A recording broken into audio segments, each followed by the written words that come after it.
Hello family, नमस्कार। जय गुरु जी, शुक्राना गुरु जी, अनंत कोट शुक्राना। उम्मीद करती हूँ आप अपने परिवार में सुख शांति और समृद्धि से रह रहे होंगे और आपके फैमिली जन भी सुख शांति और समृद्धि से रह रहे होंगे।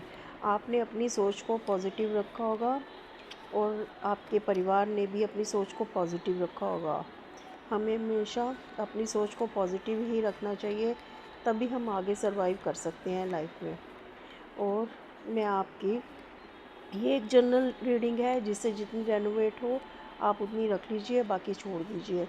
मैं आपका थैंक यू भी बोलना चाहती हूँ कि आप मेरी रीडिंग्स को देख रहे हैं, उसे लाइक शेयर और सब्सक्राइब कर रहे हैं और अपने कमेंट्स भी दे रहे हैं। प्लीज़ आप अपने ऐसे ही कमेंट्स देते रहिए, जिससे मुझे मोटिवेट करते रहिए। मुझे आपकी मोटिवेशन की बहुत ज़रूरत है।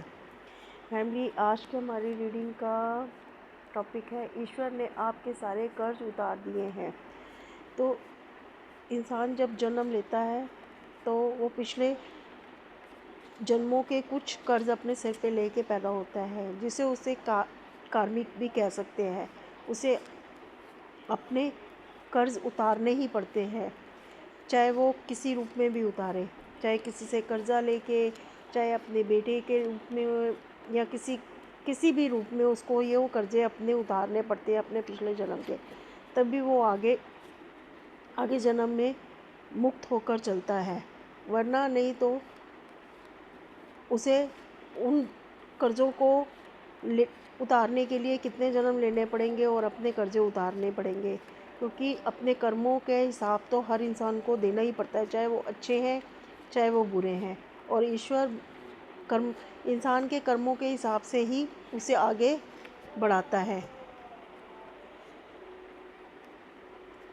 तो आज हम अपनी रीडिंग में देखते हैं कि ईश्वर ने आपके सारे कर्ज उतार दिए हैं। तो हम यूनिवर्स से रिक्वेस्ट करते हैं कि अपनी गाइडेंस और अपनी ब्लेसिंग्स मेरे व्यूवर्स को दीजिए और उनको गाइड कीजिए। जय गुरु जी, जय गुरु जी। ये 2 कार्ड आ गए हैं।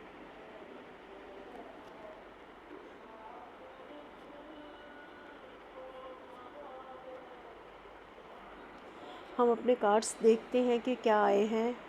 फर्स्ट कार्ड है 8 ऑफ पेंटिकल्स, सेकंड है जस्टिस, नेक्स्ट है द चैरियट, उससे नेक्स्ट है जजमेंट, और उससे नेक्स्ट है डेथ, और उससे नेक्स्ट है व्हील ऑफ फॉर्चून।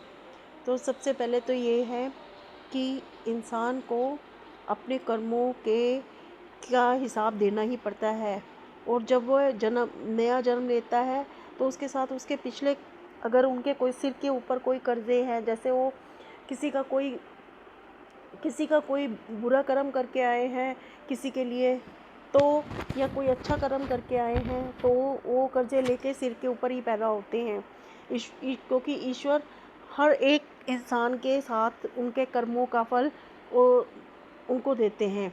तो ये न्याय तो ईश्वर ने लिखा ही हुआ है कि हर इंसान को अच्छा कर्म किए हुए हैं तो भी उसको न्याय मिलेगा, और जो बुरे कर्म किए हुए हैं तो उसका भी उसे न्याय मिलेगा।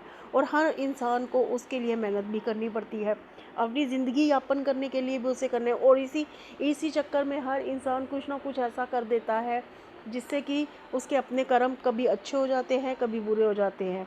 पर उन अच्छे और बुरे कर्मों में वो हिसाब शनिदेव अपने पास रखते ही रखते हैं। यूनिवर्स अपने पास, ईश्वर अपने पास उन कर्मों का हिसाब रखते ही रखते हैं, और उनका कर्ज हमें उतारना ही पड़ता है। तभी हम, नहीं तो हमें हर जन्म में वो कर्जा हमारे सिर के ऊपर ही लगा रहता है। और इसका जजमेंट ईश्वर हमें करता ही है, क्योंकि अगर हम किसी इंसान के साथ बुरा करेंगे तो भी वो हमारे सिर पे कर्जा है, और हम अच्छा करेंगे तो भी। तो अपने अपने टाइम को हमको बदलने के लिए हमेशा अच्छे कर्म करने चाहिए और अपने कर्जे को पूर्ण करना चाहिए, क्योंकि ईश्वर हर एक चीज़ का हिसाब अपने पास रखते हैं। चाहे हम छोटा सा भी हमारा भाव भी होगा किसी के लिए अच्छा या बुरा, तो ईश्वर उस भाव का भी हिसाब अपने पास रखते हैं। हमें हमेशा किसी के लिए अच्छा ही सोचना चाहिए, क्योंकि अगर हम किसी के लिए बुरा सोचेंगे तो भी वो हमारे कर्म बनेंगे, और किसी के लिए अच्छा सोचेंगे वो भी हमारे कर्म बनेंगे। तो ये कर्म हमारे मृत्यु के साथ ख़त्म नहीं हो जाते हैं।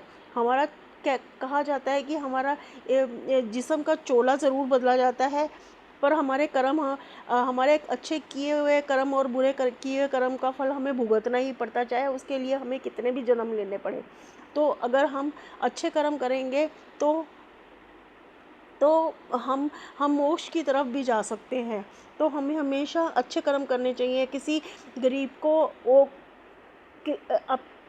खाना दे दो, किसी उसकी मदद कर दो, पैसे से, दवाई से, किसी चीज़ से भी जितनी हमारी समर्था हो उतनी हमें किसी इंसान की मदद करनी चाहिए। ईश्वर उन सब चीज़ों को देखता है। तो अगर हम किसी के लिए बुरा करेंगे तो भी वो देखा जाएगा, तो वो हमारे कर्म है। उनको हम पूरा करने के लिए हमें, चाहे हमें कितने भी जन्म लेने पड़े, पर उसका कर्ज हमें ज़रूर उतारना पड़ेगा।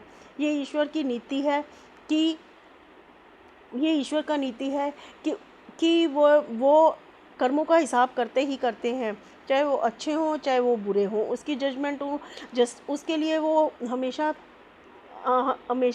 वो उस कर्मों का हमेशा लेखा जोखा अपने पास रखते हैं। हर इंसान को उन कर्मों को पूरा करने के लिए, अपने कर्जों को उतारने के लिए जन्म लेने पड़ते हैं। जब तक उन कर्जों को वो पूरा नहीं कर लेते, उन्हें मेहनत करनी ही पड़ती है।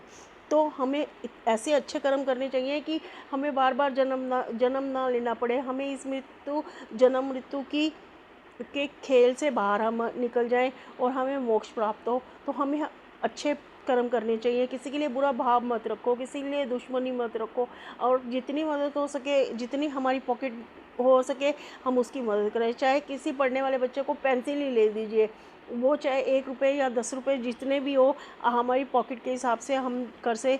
तो ये हमारे कहा जाता है कि अच्छे कर्म भी होते हैं तो वो भी हमेशा बढ़ चढ़ के मिलते हैं, और अगर बुरे कर्म होते हैं तो वो भी बढ़ चढ़ के मिलते हैं। तो इसलिए क्यों ना हम हर इंसान अच्छा कर्म करे और किसी के लिए अच्छा ही करे। वो अच्छाई हमें खुद ही मिलती है। वो हम इससे हमारे कर्जे माफ़ होते हैं जो ईश्वर की तरफ से है, और हमें मोक्ष का द्वार खुलता है। तो ये थी आज की हमारी रीडिंग। आपको कैसी लगी हमें ज़रूर बताइए। धन्यवाद। Thank you.